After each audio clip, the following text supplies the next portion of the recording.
말라기 3장 8절부터 10절까지 말씀. 사람이 어찌 하나님의 것을 도둑질하겠느냐? 그러나 너희는 나의 것을 도둑질하고도 말하기를 우리가 어떻게 주의 것을 도둑질하였나이까 하는도다. 이는 곧 11조와 봉헌물이라. 너희 곧 온 나라가 나의 것을 도둑질하였으므로 너희가 저주를 받았느니라. 만군의 여호와가 이르노라. 너희의 온전한 11조를 창구에 들여 나의 집에 양식 있게 하고 그것으로 나를 시험하여 내가 하늘 문을 열고 너희에게 복을 쌓을 곳이 없도록 붙지 아니하나 보라. 아멘. 오늘 말라기 3장 8절부터 10절까지 말씀을 같이 읽었습니다. 이 말씀은 이제 무엇이냐? 이 말씀을 우리가 잘 이해하지 못하고 성경을 보면 이 말씀이 한낱 헌물과 11조 드리지 않으면 벌을 받겠구나. 그래서 잘 드려서 하나님을 시험해 보고 복 받으려면 헌물과 11조를 잘 드려야 되는구나. 이렇게 생각할 수가 있겠으나 그걸 그렇게 생각할 수도 있겠지만, 그러나 우리가 좀 성경을 자세히 보면 여기에 두 가지의 이렇게 단어가 나오는데, 중요한 두 가지 단어가 나오는데 자세히 보면은 조금 다르게 나와요. 어떻게 한번 봐봐요. 한번 어떻게 보면 말라기 3장 8절을 보면 뭐가 나오냐면, 도둑질했는데 뭘 도둑질했는가 봤더니 11조와 봉헌물이라 이렇게 돼 있죠. 11조와 봉헌물을 도둑질했다 그렇게 돼 있어요. 그죠? 그래 놓고서 10절에 보니까 뭐라고 돼 있어요? 만군의 여호와가 이르노라, 너희의 온전한 뭐를? 11조를 창구에 들여서, 여기엔 봉헌물이 없네요. 그죠? 봉헌물이 없어요. 11조만 잘 들여서, 그래서 양식 있게 하고 하늘문을 열어서 복을 쌓을 곳이 없도록 붙지 아니하나 보라 이렇게 돼 있어요. 그러니까 여기에서 중요한 단어는 사실은 봉헌물과 11조라고 하는 두 개를 가지고 뭐를 갖다 쌓아놓으라는 거예요? 11조를 쌓아놓으라는 거예요. 그러니까 봉헌물이 있고 11조가 있는데 그 중에서 11조를 쌓아놓으라 그렇게 얘기한 거죠. 그죠? 두 개를 도둑질했는데, 너희가 두 개를 다 도둑질했는데 하나를 쌓아놓으라는 거예요. 뭘 쌓아놓으라면 11조를 쌓아놓으라 이런 의미인데, 여러분 이제 이거를 자세히 성경을 알고서 봐야지, 성경을 알지 못하고 그냥 보면은 이게 뭐야? 무슨 말이야? 뭐 이렇게 생각할 수 있단 말이에요. 봉헌물은 뭐고 뭐 11조는 뭐야? 쉽게 얘기해서 봉헌물하고 11조를 비교해 줄게요. 어떤 거냐면, 이게 레위기 2장 13절에 보면 너희 소제물을 드릴 때 뭐를 빼지 마라? 소금을 빼지 마라 그랬죠? 소금을 꼭 같이 드려라 그렇게 말했잖아요. 소금을 드려야지만이 이 소제물을 받겠다 그런 얘기잖아요. 그죠? 그러니까 소제물하고 소금하고 같이 나와야 되잖아요. 근데 중요한 건 뭐예요? 핵심은 소금이 핵심이라는 거죠. 그러니까 봉헌물과 11조가 있어요. 그 둘 중에서 핵심은 뭐라는 거예요? 11조라는 거예요.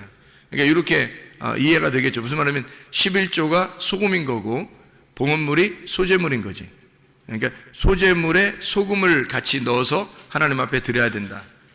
이제 여기에 말하는 봉헌물에 11조라고 하는 것을 꼭 드려야 된다 이렇게 얘기하는 거예요. 그래서 11조를 꼭 드려라 이런 얘기거든요. 그러면 11조가 뭐를 나타내는 거예요? 10분의 1 돈을 얘기하는 거예요? 아니면 말씀이신 예수님을 말하는 거예요? 말씀이신 예수님을 말하는 거예요. 말씀이신 예수님을 빼지 말라는 거예요. 그러면 봉헌물하고 11조를 갖다가 쉽게 얘기해서 이제 우리가 누구라고 이제 한번, 이 11조가 예수님이라고 그랬으니까 11조 예수님이니까 봉헌물은 누구예요? 나야지. 나도 드려야지. 하나님 앞에 나도 드려야 되는데 내 속에 뭐가 빠지면 드리는 게 의미가 없죠. 뭐가 빠지면, 예수님이 빠지면. 그래서 11조라고 하는 걸, 봉헌물에 11조라고 하는 것이 꼭 창구에 들어와야 된다는 거예요. 그러면 이제 복이 내려온다는 거예요. 그러니까 이게 그 11조라고 하는 거를 뭐라고 얘기한 거냐면 예수님을 얘기한 거예요. 예수님. 봉헌물을 나라는 것을 얘기한 거죠. 그러니까 너도 빠지고 예수님도 빠졌다는 거야. 그런데 너가 중요한 게 아니라 이 중에서는 11조가 굉장히 중요하다는 거예요. 11조가 없으면 봉헌물이 아닌 거지. 11조가 없으면 봉헌물 자체가 안 되는 거예요. 성립이 안 되는 거예요. 그래서 11조를 얘기한 거지. 그게 이제 뭐라는 얘기하면, 나라는 것을 하나님 앞에 드려야 되는데 내 속에 그리스도가 있어야 하나님이 받으신다 그 말이에요. 그러면 결국에는 이제 나도 중요하고 속에 있는 예수님도 중요한 거죠. 그죠? 봉헌물도 중요하고 11조도 중요한 거지. 그 중에 핵심은 11조라는 거죠. 소제물도 드려야 하고 그 속에 소금도 들어가야 되니까, 소제물에 소금이 들어가야 되니까 소금이 더 핵심인 거죠. 그러니까 소금이 핵심인데 소금 없이는 이 소제물은 드려봐야 의미 없다는 거예요. 가인이 소금 없이 소제물을 드렸죠, 하나님 앞에. 그때 하나님 안 받잖아요, 가인 거를. 소금이 안 들어갔으니까 안 받는. 제사를 아무리 열심히 드려도 안 된단 말이에요. 성경을 영적으로 이렇게 보고 말씀을 이렇게 좀 깨닫고서 이렇게 보잖아요. 그러면 창세기부터 요한계시록까지 엉뚱한 얘기하는 거 아니에요. 사람들 11조 안 내면 저주를 받는다, 무슨 헌금을 이렇게 해야 된다, 저렇게 해야 된다, 요즘은 드리라, 드리지 마라, 별 얘기를 다 하는 거예요. 근데 그런 얘기가 아니죠, 사실은. 여기에 있는 것은 네 안에 그리스도를 드려야 된다, 그런 얘기예요. 봉헌물에 11조가 꼭 필요한 거다. 하나님 앞에 그거 가져와라, 그거예요. 아니 예수님이 있는 사람이 그냥 그냥 하나님 앞에 그냥 교회는 맘대로 그냥 자기 맘대로 다니고 이러겠어요? 생각해보세요. 그리스도가 속에 있는 사람은 교회가 자기예요. 그리스도가 교회라고. 그리스도가 교회고 교회가 그리스도예요. 그 사람은. 그러니까 자기의 삶이 오직 그리스도 중심으로 사는 거죠. 그러니까 자기 삶이 전체가 이렇게 있다면, 봉헌물이라면, 삶으로 하나님 앞에 예배를 드린다면 그 중에 교회가 11조인 거죠. 그러니까 교회가 굉장히 중심인 거예요. 자기의 삶이 언제나 생각이 다 교회로 집중되는 거죠. 왜냐하면 자기의 삶이 전체가 봉헌물이니까. 그렇죠? 자기의 삶이 다 봉헌물인데 그 안에 교회라고 하는 것이 핵심이다. 그렇게 되는 거죠. 이것이 이제 그 창세기 2장 7절에 보면 뭐예요? 흙에다가 뭐가 들어왔어? 생기가 들어왔어요. 그러니까 흙이 중요해, 생기가 중요해. 둘 다 중요해요. 둘 다 중요한데 어떤 게 더 핵심이에요? 생기가 더 핵심이죠. 그게 생명인 거예요. 그러니까 흙도 중요한 거예요. 왜 생기 혼자 떠돌아다니면 그냥 영이 혼자 떠돌아다니는 거지 뭐. 그건 사람이 아니잖아요. 그냥 영이지. 영이 혼자 돌아다니는 거잖아. 그러니까 흙이 반드시 필요해요. 흙이 필요한데 흙은 근데 생명이 없잖아. 그죠? 생기가 생명이 있단 말이야. 그래서 생기가 없는 흙은 의미가 없는 거지. 그러니까 흙이 나고 속에 생기가 말씀이신 예수님이죠. 나는 사실 살아있는 게 아니죠. 생기라는 말씀이신 예수님이 내 안에 들어올 때 내 몸이 오히려 살아난 거죠. 살아있는 거지. 그러니까 나 자신이 하나님 앞엔 봉헌물이에요. 그런데 나라는 봉헌물이 예수 그리스도라는 11조가 내 속에 없으면 나라는 봉헌물을 하나님 안 받는 거죠. 생명이 없으니까 나라는 흙덩어리를 뭐하러 받아요? 살아있어야 받는 거지. 그래서 생기가 들어오면, 흙에다가 생기가 들어오면 이 생기를 가지고 있는 살아있는 홀이 되는 거예요. 하나님의 그 제사장, 하나님의 제사장이 돼서 에덴 동산을 지키는 자가 되는 거죠. 에덴 동산을 농사하는 자가 돼요. 예배하는 자가 되는 거예요. 그게 창세기 2장 7절에 말하는, 창세기 2장 5절에 농사할 자를 만들어 아바드 한다 그랬죠. 2장 7절에 흙에 생기를 불어넣어서 만들고 그 다음에 생기가 들어간 다음에 에덴 동산이 만들어지잖아요. 에덴 동산이라는 건 그 이후에 만들어지는 거예요. 그래서 거기에 예배를 드리는 장소, 이게 성전이에요. 에덴 동산이 성전이라고. 거기에 예배를 드리는 사람을 만들었어요. 뭐가? 11조가 들어온 봉헌물 통해서. 그래야 하나님 받으시는 거지. 그죠? 나라는 흙덩어리에다가 생기가 들어온 거죠. 소재물에 소금이 들어온 거고 어린 양의 피가 있는 거죠. 그게 생기예요. 그거가 있어야 살아있는 혼이고 그게 예배를 드리는 자란 말이죠.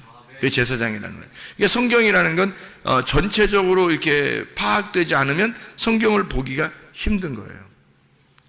그러니까 거기 단어가 이렇게 나오면 그 단어만에 막 집중한단 말이에요, 사람들이. 그러니까 단어에 집중하지 말라는 뜻이 아니에요. 그 의미를 알아야죠. 근데 단어에 집중하다 보니까 다른 걸 놓치는 거예요. 다른 걸 놓치니까 앞에서는 이렇게 얘기했는데 뒤에서는 다르게 얘기하고, 앞에서는 다르게 얘기했는데 뒤에서는 이렇게 얘기하고, 이렇게 된단 말이에요. 그러면 성경이 틀려지죠. 자기가 생각대로, 임의대로, 생각한 대로 성경을 얘기하는 거예요. 그러면 안 되는 거죠. 성경이 다 일치가 되는 거죠. 성경이 일치가 되니까 창세기부터 요한계시록까지 사실은 하나를 설명하려고 하는 거예요. 누구를? 예수를 설명하고 싶어서 이걸 성경을 갖다가 써놓은 거니까 그 예수를 갖다가 잘 우리가 발견해내는 것은 밭의 보화를 발견해내는 거고, 그 보화를 발견해냈을 때 내 모든 것을 잃어버리고 그 보화를, 이 밭을 사는 것은 당연한 거라는 거죠. 그러니까 나의 십자가를 지고 주를 따라가는 것은 당연한 거다. 주님을 발견했을 때는. 근데 주님 발견하지 못하면 주님을 따라간다는 것은 뭐 힘든 일이죠. 억지로 해야 되죠. 왜냐하면 자기가 보화도 발견하지 않았는데 그 밭을 살라고 해봐요. 자기 모든 걸 팔아서 밭을 살라고 생각해봐. 보화도 없는데. 그러면은 이제 어려운 거예요. 근데 보화를 발견하면은 자기 재산을 다 팔아서 밭을 사는데 행복한 거야. 기쁜 거예요. 왜냐면 보화를 발견했으니까. 그러니까 그렇게 살아도 행복한 거죠. 기쁜 거지. 자기 자신의 삶이 예배가 되는 거예요. 자기 자신의 삶이 하나님과의 동행이고 교통이 되는 거예요. 그 자체가 기도고 예배가 되는 거라는 거죠. 그럼 이제 살만 나는 거예요. 마치 소금이 곁들여 있는 맛이 나는, 빛이 와가지고 밝게 빛나는 그런 삶을 살게 되는 거죠. 어둠의 삶이 아니라 빛의 삶을, 맛이 없는 삶이 아니라 소금의 삶을 살게 되는 거예요. 그래서 빛과 소금이라 그렇게 말한 거고, 소금과 빛으로 우리에게 설명해 주고 있는 말씀들입니다. 이것이 이제 선악나무하고 생명나무하고 한번 비교해 볼까요? 그럼 선악나무하고 생명나무하고 동시에 같이 있어요? 아니면 이게 떨어져 있어요?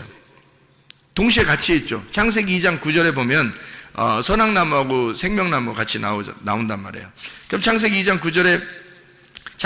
7절에 생기가 들어간 다음에 바로 에덴 동산이 있고, 에덴 동산에는 선악과 나무와 생명나무가 있다고 창세기 2장 9절에 말씀하고 있거든요.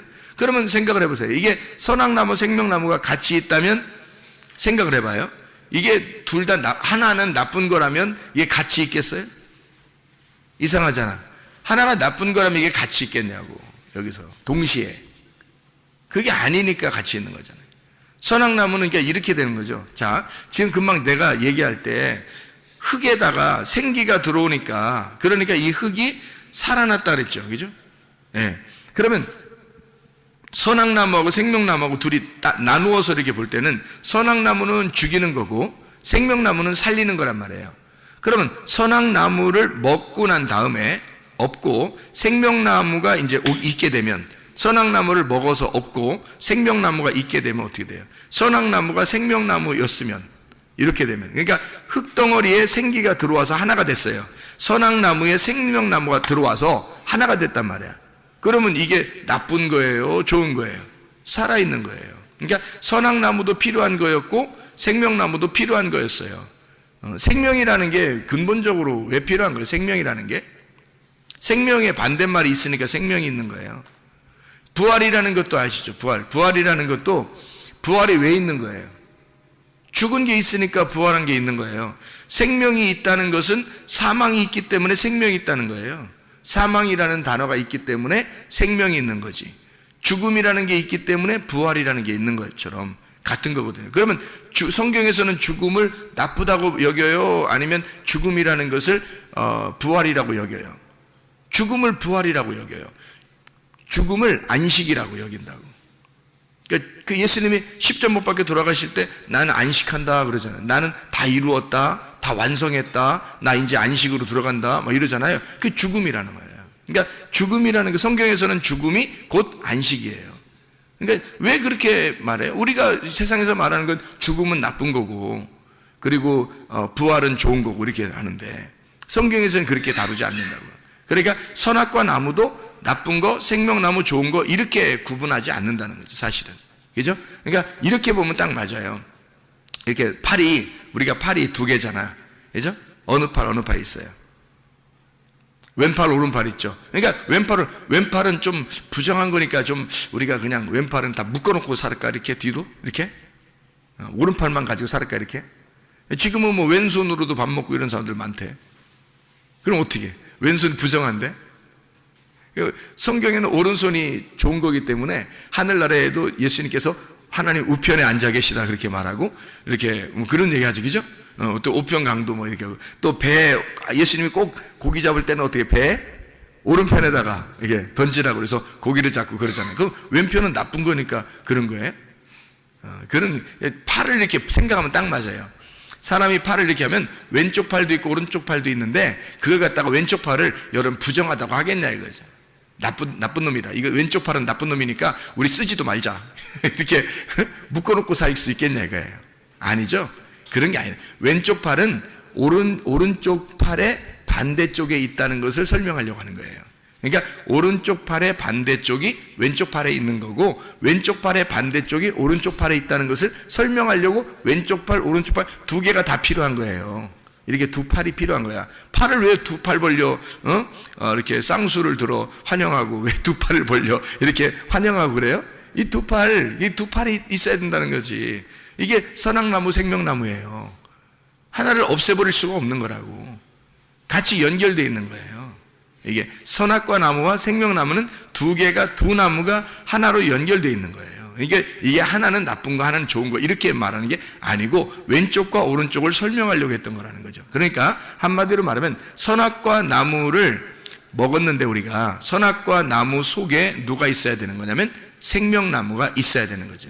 그래서 선악과 나무를 통과해서 들어가서 생명나무를 따먹어야 되는 거예요. 그러면 이제 영생하는 거라는 말이죠. 그러니까 이걸 어떻게 아는 거예요, 그럼? 이게 어떻게 아는 거예요? 예. 지금 금방 우리가 성경 읽은 것처럼 봉헌물에다가 뭐를 만났어요? 11조를 만난 거죠. 봉헌물이 11조를 만난 거야. 자, 나라는 흙이 속에 뭘 만났어? 생기를 만난 거죠. 이해가 되겠죠? 소재물에 소금을 만난 거야. 자, 선악과 나무가 생명나무를 만난 거예요. 그렇죠? 그러니까 선악나무를 우리는 이제 무조건 나쁘다고 일단 봐, 사람들이. 그렇게 본다고 하는 건 왜 이제 그렇게 보는 걸 좀 조심해야 되냐면, 그렇게 선악나무를 무조건 나쁘게만 보잖아요, 여러분. 그러면요, 여러분이 벌써 선악과 나무가 된 거예요. 아니, 선악나무를 무조건 나쁘게 보면 어떻게 선악으로 본 거죠.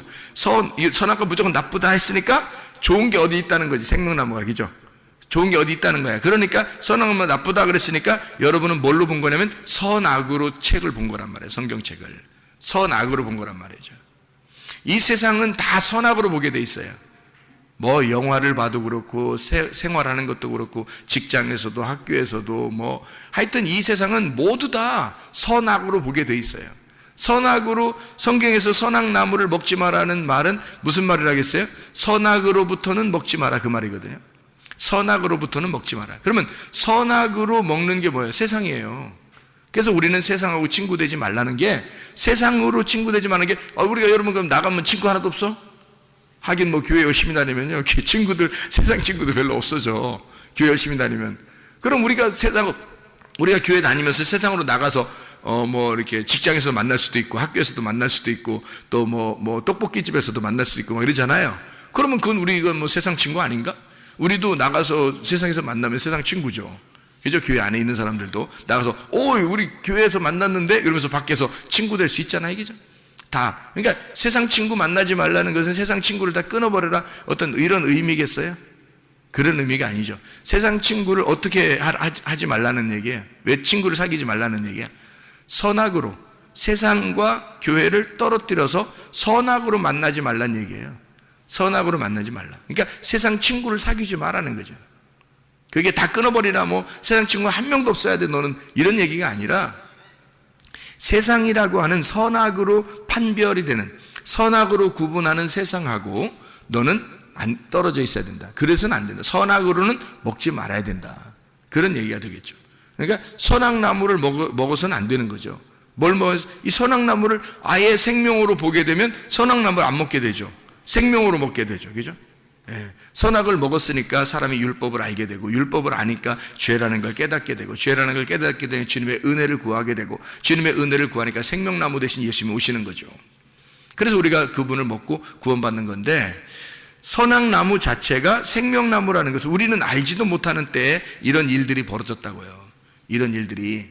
그러니까 아담과 하와가 우리가 지금 시대도 아닌데 아냐고요. 모르잖아요. 우리도 모르는 사이에 그런 일이 벌어졌다고요. 그러면 그거는 이렇게 성경을, 그런 일이 벌어지고 이거 성경책에 써놓은 것은 여기서 성경책에 뭘 가르쳐 주려고 한 것이지, 세상에 그걸 갖다가 어떤 건 선악나무야, 어떤 건 생명나무야, 그거를 구분해서 설명하려고 했겠어요? 그거를 먹으라고 어떤 걸 먹지 마라 뭐 이래서 이런 얘기를 쓰려고 했겠냐고. 그런 게 아니라 선악나무 안에 생명나무가 있어요. 그래서 선악나무를 뚫고 생명나무를 만나야 돼. 그래서 이 속에 있는 하나인데, 이게 두 개가 나무가 하나인데, 이 하나 안에, 선악나무 안에 생명나무가 있다는 것을 우리에게 알려주는 거예요. 이게 두 개로 이렇게 나누면 벌써 우리는 세상과 나를 완전히 구분해내는 거예요. 그래서 세상 친구 사귀지 말라고 할 때도 그렇게 사람들이 구분해서 막 교회와 세상을 구분해놓고 막 이렇게 한단 말이죠. 그런 의미가 아니에요. 성경에서는 그런 의미가 아니더라고요. 제가 이게 성경을 이렇게 은혜를 받고 이해를 하다 보니까 그런 의미가 아니고, 하나님은 여전히 세상에 있는 사람들도 사랑하시고 교회에 있는 사람들도 사랑하신다는 거예요. 모두 다 사랑하시는데 그 안에 핵심이 빠지면 안 된다, 이런 얘기거든요. 핵심이 빠지면 안 된다. 그래서 선악으로는 먹지 마라, 생명으로 먹어라, 이 말이에요. 그게 이제 생명나무, 선악나무예요. 그러니까 이것을 구분해 놓고 그렇게 이야기해서는 안 된다, 이런 얘기고요. 하나님이 많은 땅에서 땅이 이렇게 여러 이게 있잖아요. 흙이 있잖아요. 그 중에 하나의 흙을 선택을 해가지고 그걸 갖다가 빚어서 만들어가지고요, 생기가 불어넣어 들어가거든요. 그러면 여럿 중에서 하나의 그 흙이 있잖아요. 여러 개의 흙이 있지만 그 중에 흙 한 덩어리를 딱 취해서 거기에 생기가 들어가잖아요. 창세기 2장 7절에 보면. 그죠? 그러면 이게 이제 뭐냐고 이게. 하나님께서 이걸 선택하는 거죠. 우리가 그리스도의 생기를, 말씀을, 영생을, 우리가 이 생명을 얻게 된 것은 바로 하나님의 선택이에요. 하나님이 그 흙을 선택을 한 거예요. 이렇게 선택을 해서 거기다 생기를 불어넣은 거예요. 그러니까 우리가 이렇게 있는 거죠. 그러니까 우리가 잘나서 그렇게 된 게 아니라 우리 속에 이 가인이라는 사람이 있죠. 가인이 원래 누구냐면 나예요. 나. 그러면 가인이 난데, 아담이라고 하는 아담과 하와가 있는데, 아담과 하와가 가인이라는 사람을 낳았어요. 그러면 이 가인이라는 사람을 낳았을 때, 첫 번째 아담이 가인이라는 사람을 낳았을 때 이 가인이라는 사람이 그냥 완전했다면, 그러면 더 이상 아벨이나 셋이나 필요 없죠. 그러니까 가인을, 아벨이라고 하는 자를 제사를 드림으로써 가인이 아벨의 제사를 드리고, 그리고 셋으로 다시 나타나야지 그게 이제 온전한 사람이 된다, 이런 얘기거든요. 그러니까 가인이 아벨을 드렸다. 그러면 가인이 아벨을 드린 것 자체가 뭐를 의미하는 거예요? 소제물에 소금이 들어간 거예요. 그러니까 소금이 누군 거예요? 그러니까 아벨인 거지. 그래서 가인이 혼자 제사를 드렸을 때는 하나님 안 받잖아요. 그런데 아벨을 갖다가 죽이니까 하나님이 나타나시죠.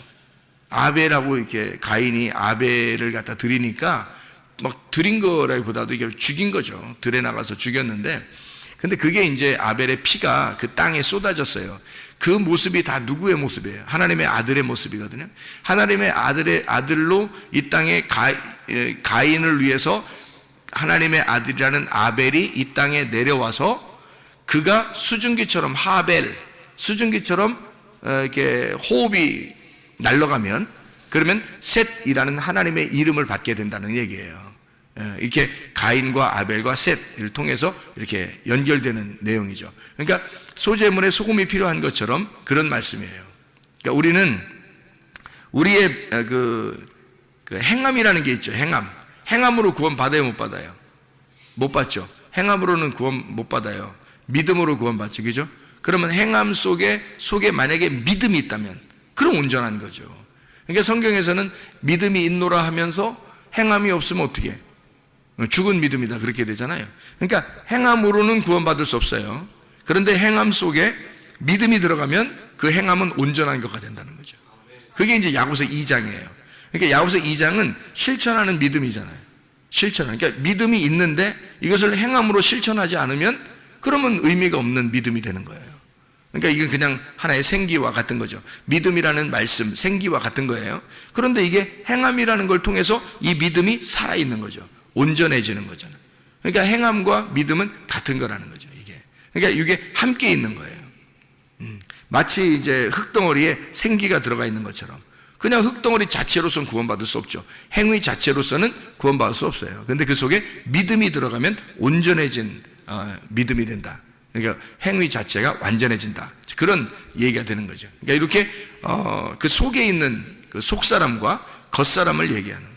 속사람과 겉사람을 얘기하니까 껍데기와 알맹이를 얘기하는 거겠죠. 그죠? 그러니까 알맹이가 보호를 받으려면 뭐가 필요하다? 껍데기가 필요한 거예요. 그러니까 속사람이 진짜 보호를 받으려면 어떻게, 뭐가 필요해요? 겉사람이 필요한 거죠. 겉사람을 갖다가 그냥 겉사람을 다 없애버려, 그냥 때려, 겉사람을 때려, 겉사람을 찔러, 겉사람을 갖다가 이제 막 미워해, 속사람만 좋아해, 뭐 이렇게 그런다면 참 이상하죠, 그죠? 겉사람이 난데 이 속에 그리스도가 속사람인데, 그러면 속사람인 이 그리스도가 나로 인하여 이 속사람이 온전해지는 거잖아요. 그러니까 이 속사람인 예수가 내 속에 들어왔으면 나를 통해서 완전해지는 거예요. 자, 믿음이 예수님이죠. 행함이 나죠. 그럼 믿음이 내 안에 들어와서 내 행함을 통해서 믿음이 온전케 되잖아요. 예수가 살아있다는 것이 나를 통해서 온전하게 되는 거죠. 그렇죠? 예수님이 자기가 혼자 돌아다니면서 자기 온전하다고 할 수 있어요? 없어요. 예수님은 내 안에 들어오셔서 나를 통해서, 나라는 껍데기를 통해서 온전해지는 거예요. 그러니까 알맹이이신 예수님이 나라는 껍데기를 입고 그분이 주인이 돼서 활동하는 거죠. 그분 속사람이 예수님이 진짜인데, 주인인데, 나라는 겉사람을 통해서, 나라는 겉사람을 입으시고, 옷을 입으시고, 그리고 그분이 주인으로 활동하시는 거예요. 그분이 생명이니까. 나라는 흙덩어리를 입고 사신다고요. 그러니까 여러분 속에 그리스도가 들어오면 여러분이라는 겉사람과 예수라고 하는 속사람이 하나가 되는 거예요. 근데 겉사람은 어떻게 돼요? 늘 후패해져야 해요. 부패해져 간다고요. 그러니까 점점점 늙죠. 우리가 아무리 젊은이처럼 막 하려고 해도 노력해도 늙어가요. 늙어간다고 점점점. 그러니까 이 겉사람은 자꾸 늙어가는 거예요. 근데 속사람은 날로 새로워지는 거죠. 그러면 겉사람은 날로 이렇게 늙어가니까 나쁜 놈이에요? 그런 얘기가 아니죠, 그죠? 예, 이게 속사람이 중요하다는 얘기지 겉사람이 나쁜 놈이라는 얘기는 아니잖아요. 그러니까 우리를 통해서 사실은 그 알맹이가 우리를 통해서 이게 드러나는 거예요. 나타나는 거라고. 예, 이게 온전해지는 거예요. 우리는 그리스도를 이렇게 보호하는 거예요. 이 껍질로 보호하는 거예요. 그래서 어느 날 내 껍질이 불에 탈 때 이 껍질이 벗겨지는 날, 그날이 언제예요? 내가 죽는 날이에요. 내가 죽는 날이 껍질이 벗겨지는 날이죠. 그럼 알맹이만 나오잖아요. 그 알맹이 뭐였어요? 속사람이었어요. 내 속에 진짜인 영, 하나님 아들이었단 말이에요. 그분이 하늘나라의 주인이죠. 그러니까 내가 가는 게 아니라 하나님의 아들 예수가 가는 거예요. 그러니까 온전히 가면은 새 이름을 다 받잖아요. 그죠? 새 이름을 다 받아. 각자 새 이름을 다 받으니까 이름이 다 틀릴 것 같아? 아니에요. 다 예수가 되는 거죠. 하나님의 아들이 되는 거지. 그렇죠? 그렇게 하나님의 아들 예수로 되고 싶어요? 아니면 여러분 이름 가지고 그대로 가고 싶어요? 부모님이 주신 이름이라고 귀중하다고 그거 가지고 그냥 가고 싶어요? 안 되지. 하나님의 아들이라는 예수의 이름을 우리가 받아야 된다고요. 그 새 이름을 받고 우리가 가는 거예요. 그분이 진짜인 나였으니까. 이제 나는 없어졌으니까. 나는 죽었고 그분이 나니까.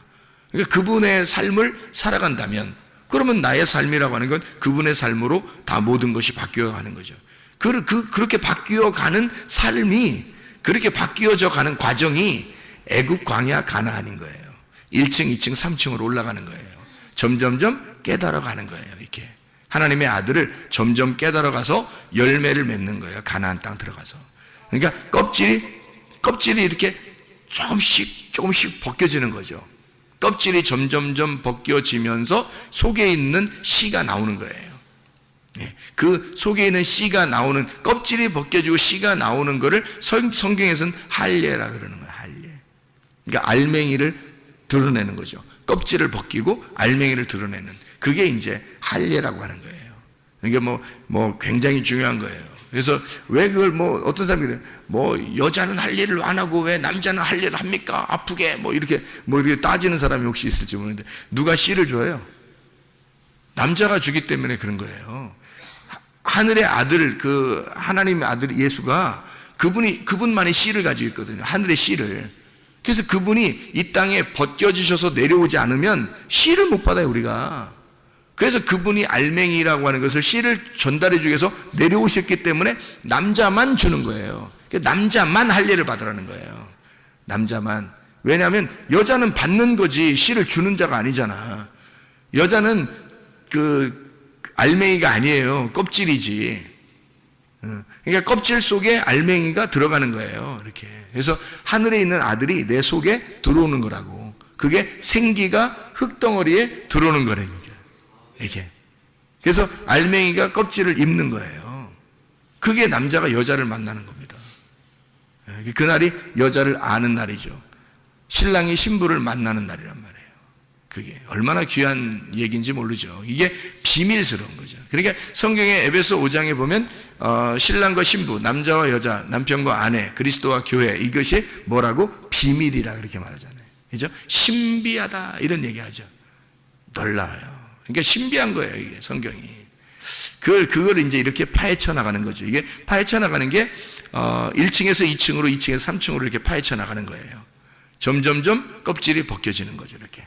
눈꺼풀이 점점점 열리는 거예요. 이렇게 좀씩 열려서 탁 분명하게 뜨는 영적인 눈이 이제 1층에서 보는 눈하고 2층에서 보는 눈하고 3층에서 보는 눈이 틀린 거예요. 산 밑에서 보는 거하고 산 중턱에서 보는 거하고 산 꼭대기에서 보는 건 완전히 틀린 거죠.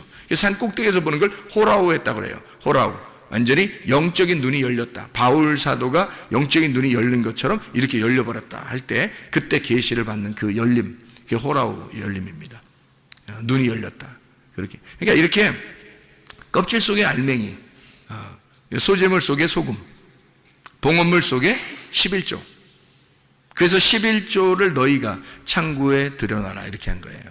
봉헌물 안 나오잖아요. 그죠? 말라기 3장 10절에 봉헌물이라는 말이 안 나오죠. 그죠? 말라기 3장 그 앞에는 분명히 봉헌물과 11조라고 했죠. 말라기 3장 8절에는 그렇죠? 그런데 말라기 3장 10절에는 11조만 들여놓으라고 했잖아요.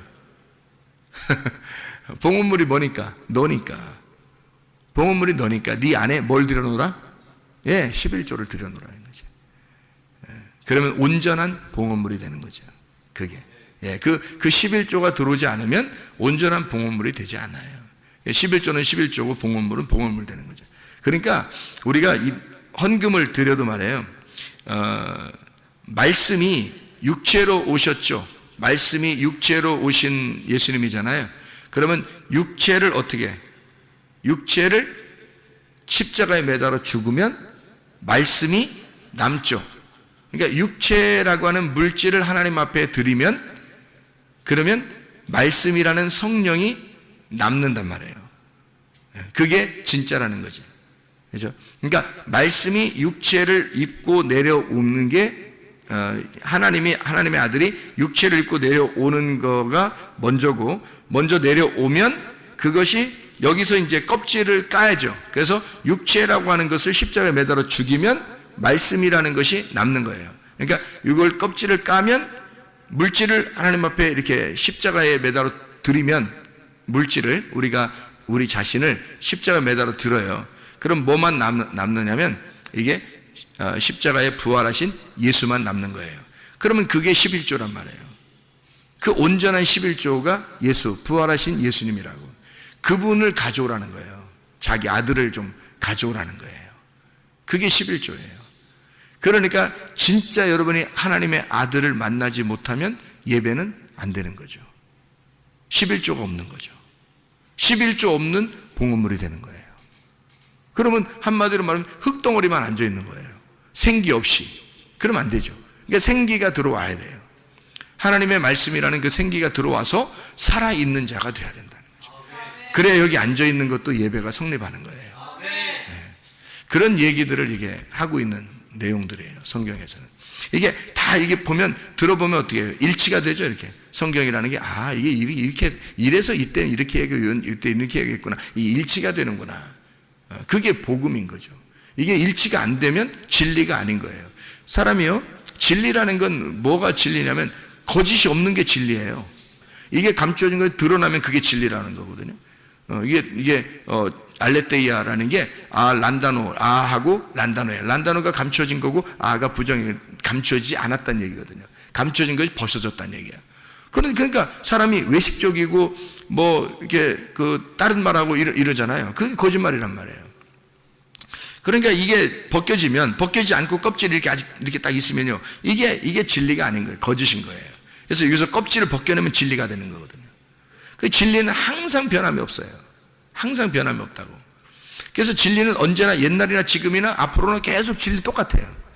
그래야 진리인 거지. 그래서 성경의 진리라고 하는 것은 뭘 진리라고 하는 거면 그러면 야, 너 진실하게 얘기해봐. 물론 그것도 진리죠. 야, 너 거짓말 하지 마. 너 진실하게 얘기해봐. 그것도 진리겠지만 성경에서 말하는 진리는 옛날 창조 때나 예수님 시대 때나 지금의 시대나 앞으로 이제 주님 재림하실 때까지도 모든 여기에 있는 말씀이 일치가 된다는 거죠. 그걸 진리라고 하는 거예요. 예수 그리스도가 오셔서 이 말씀을 벗겨낸 껍질을 벗겨서 뚜껑을 열어놔 이 계시로 이것이 이제 열렸단 말이에요. 비밀이 사라졌단 말이에요. 감추어진 것이 없어진 거예요. 그것이 그때나 지금이나 똑같은 말씀이 되어야 된다는 거죠. 이게 같은 말씀이 되어야 된다는 거예요. 그거를 진리라고 그래요. 자, 우리가 이것을 여기 있는 걸 컵이라고 그러잖아요. 여기 지금 컵 있잖아요. 컵이 있는데 컵을 갖다가 이게 100년 후에도 컵이라고 해야 되고 10년 후에도 컵이라고 해야 1000년 후에도 컵이라고 해야 되겠죠. 그죠? 그래야 진리인 거지. 이걸 갖다가 뭐 지금은 컵이라고 했는데 100년 후에는 뭐 책상이라고 그러고 뭐 1000년 후에는 무슨 뭐 의자라고 그러고 뭐 이러면 안 되잖아요. 그럼 진리가 아닌 거죠. 무슨 말인지 알겠죠? 성경이라고 하는 게 창세기부터 요한계시록까지 이게 일치가 돼야 된다는 거죠. 그거를 이제 깨달게 되면 아하, 이 열린 거구나 이렇게 되는 거죠. 그게 이제 깨달으면 그게 열리면 그 눈이 열리면 이제 이게 보이는 거예요. 보이기 시작하는 거예요. 이 성경이 감추어진 것이 여는 거죠. 아, 말씀이 이렇게 되었구나. 그렇게 알게 됩니다. 그러니까 진리를 얘기하면은 그 진리는 항상 진짜기 때문에요. 이것은 하나님이 보호합니다. 하나님이 그거를 지켜내요. 보호하시고 지켜낸단 말이에요. 왜냐하면 그것마저도 하나님의 보호를 받지 못하고 음부의 권세가 이겨버리면요, 이 진리가 파괴되면 이 땅에서는 희망이 없어요. 하나님의 빛이 파괴가 될 수 있나요? 하나님의 교회가 파괴될 수 있나요? 하나님의 진리가 파괴될 수 있나요? 그럴 수 없습니다. 하나님은 그 진리를 지키는 거예요. 그 빛을 지키는 거라고, 하나님이요. 그래서 우리에게 복음을 먼저 주시고 그 복음 준 그 사람을 하나님이 보호하신단 말이에요. 그러니까 여러분 속에도 여러분이 그냥 하나님 나 뭐 동행해 주세요 뭐 그렇게 안 해도 돼요. 진리의 말씀이 여러분 속에 들어오면, 그 복음이, 그리스도의 복음이 여러분 속에 들어오면 하나님은 여러분과 동행하십니다. 반드시. 그러니까 주님과 동행하다가 주님 만나시기를 바랍니다.